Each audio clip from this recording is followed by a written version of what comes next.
매일 성경과 함께하는 아름빛 교회의 말씀 묵상 아름빛 바이블 킷 시간입니다. 2023년 3월 15일 수요일, 오늘 함께 묵상할 본문은 마태복음 21장 12절에서 22절 말씀입니다. 어린 나귀를 타고 예루살렘에 본격적으로 입성하신 예수의 첫 행선지는 성전이었습니다. 성전에 도착한 예수께서는 시장통과 같던 성전 뜰을 뒤엎으시는 파란을 일으키십니다. 그렇게 어수선한 성전을 뒤로하고 다음 날 예루살렘 성 안으로 돌아오는 길에서 예수는 잎만 무성한 무화과 나무를 저주하여 말려버리십니다. 이 상황을 지켜보던 제자들은 이상함을 금하지 못합니다. 이러한 흐름의 오늘 본문에서 함께 주목하고자 하는 말씀은 마태복음 21장 12절 13절과 19절 말씀입니다. 예수께서 성전에 들어가사 성전 안에서 매매하는 모든 사람들을 내쫓으시며 돈 바꾸는 사람들의 상과 비둘기 파는 사람들의 의자를 둘러 엎으시고 그들에게 이르시되 기록된 바 내 집은 기도하는 집이라 일컬음을 받으리라 하였거늘 너희는 강도의 소굴을 만드는도다 하시니라.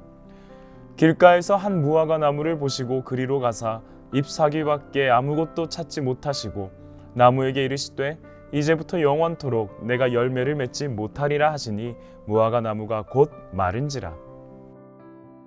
예루살렘에 입성하기 전 예수는 제자들에게 자신의 죽음과 부활을 세 번째로 알리십니다. 이 말씀에서 예수는 자신을 죽음으로 몰아넣는 대적자들에 대해 이야기하시는데요. 그들은 바로 대제사장들과 서기관들, 즉 당시 유대교의 핵심에 자리하는 종교 지도자들입니다. 오늘 본문에서 예수는 그동안 은밀하게 진행되었던 메시아 사역을 거침없이 과감하게 드러내고 계십니다. 그리고 이 장면에서 가장 민감하게 반응하는 이들이 바로 예수의 대적자 종교 지도자들입니다. 예수께서 성전을 청결하게 하시는 사건은 사복음서에 기록될 만큼 아주 중요한 상징을 담고 있습니다. 예수님은 성전의 겉모습, 제사 제도의 껍데기만 남아있을 뿐 하나님을 향한 참 신앙과 하나님의 임재가 사라진 당시 유대교를 강도의 소굴로 정의하십니다. 예수는 가장 거룩했던 자리가 타락하여 가장 위험한 자리가 된 것을 지적하십니다. 하나님을 경외함이 사라진 자리는 더 이상 성전의 기능을 담당할 수 없다고 경고하십니다. 이 장면을 보면서 우리 각 사람을 성전으로 삼으셔서 성령 하나님이 임재하시는 처소로 삼으심을 묵상하게 됩니다. 우리의 성전은 안녕하십니까? 혹시 우리의 성전 뜰 안에 매매하는 자, 돈 바꾸는 자들과 같이 세속주의로 물든 신앙이 자리 잡고 있지는 않습니까? 혹시 우리의 성전 뜰 안에 하나님께서 임재할 처소는 제대로 남겨져 있습니까? 예수께서는 오늘도 우리의 성전이 청결하게 되기를 원하십니다. 그러나 그 과정에서 예수의 채찍과 노끈이 아니라 오직 하나님의 말씀과 기도로 거룩해지는 우리의 성전이 되기를 간절히 소망합니다.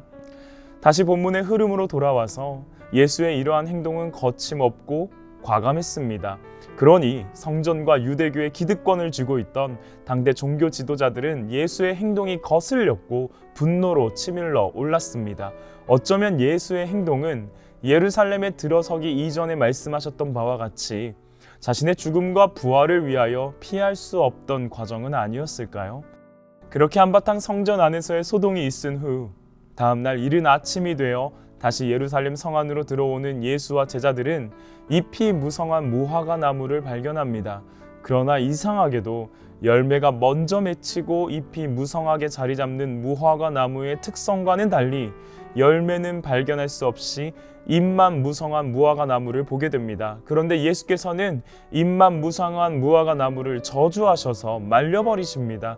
시장한 배를 채우지 못했기에 배고픔으로 분노와 짜증이 치밀러 올라서 외친 저주였을까요?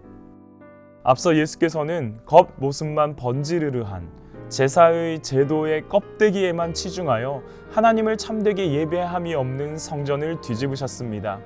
이어져 등장하는 열매 없는 무화과 나무 역시 앞서 하나님의 임재와 경외함이 사라진 당시의 유대교와 종교 지도자들을 가리키는 상징을 담고 있습니다.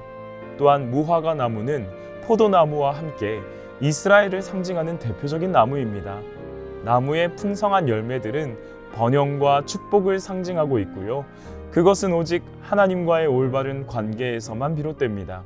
그러나 잎만 무성했던 무화과 나무는 겉만 화려하고 생명력은 없는 타락해버린 성전 유대교의 실상을 대변하고 있었습니다. 그래서 예수께서는 성전을 청결하게 했던 행동과 같이 나무를 저주하며 말라버리게 하신 것입니다. 이는 더 이상 열매 맺을 수 없는 이스라엘의 유대교 공동체를 향한 저주이자 종말을 상징한다고 볼 수 있습니다. 그런데 여기서 예수께서는 제자들을 향하여 믿음의 주제를 끌고 오시며 그 초점을 실패한 이스라엘 유대 공동체에서 제자 공동체로 돌리십니다. 본문의 맥락을 따른다면 이 말씀은 일반적인 믿음의 기도와 그에 따른 능력을 강조한 것 이상의 의미가 있습니다. 단순히 믿음으로 구하는 기도만이 하나님의 능력이 나타난다 정도의 이야기가 아닌 거죠. 예수 그리스도를 성전으로 삼는 믿음의 제자 공동체는 앞으로 지금껏 실패한 이스라엘에서 보여주지 못했던 일들을 구현할 것입니다. 제자 공동체의 권세와 권위는 오직 예수 그리스도로부터 나올 것입니다. 그리고 그들은 예수께서 원하시는 풍성한 열매를 결실해 나가는 믿음의 공동체가 될 것입니다.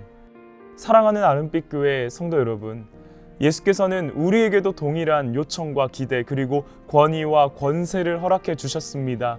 잎만 무성하여 열매는 하나 없는 껍데기뿐인 신앙에서 벗어나 예수께서 원하시는 풍성한 열매를 결실해 나가는 믿음의 공동체가 되길 간절히 소망합니다.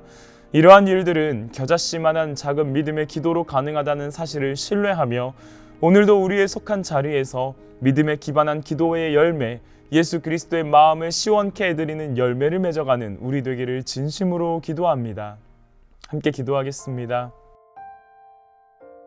경건의 모양은 있으나 경건의 능력은 부인하니 이 같은 자들에게선 내가 돌아서라. 하나님 앞에서 정결하고 더러움이 없는 경건은 곧 고아와 과부를 그 환난 중에 돌보고 또 자기를 지켜 세속에 물들지 아니하는 그것이니라. 경건의 모양만 갖춘 채 그 능력은 부인하며 살아가는 껍데기 신앙을 벗어버리게 하옵소서. 하나님 앞에서 정결하고 더러움이 없는 경건으로 작은 자들을 돌보고 세속에 물들지 않도록 우리를 인도하여 주옵소서. 무성한 잎만 갖추는 무화과 나무가 아니라 풍성한 열매로 가득 찬 무화과 나무 되기를 소망합니다. 우리의 뿌리를 예수 그리스도께 든든히 세워가게 하시며 은혜의 자양분을 먹고 자란 나무로 주님께서 기뻐하시는 열매를 수확하는 우리 되게 하옵소서. 감사드리며 예수님의 이름으로 기도합니다. 아멘.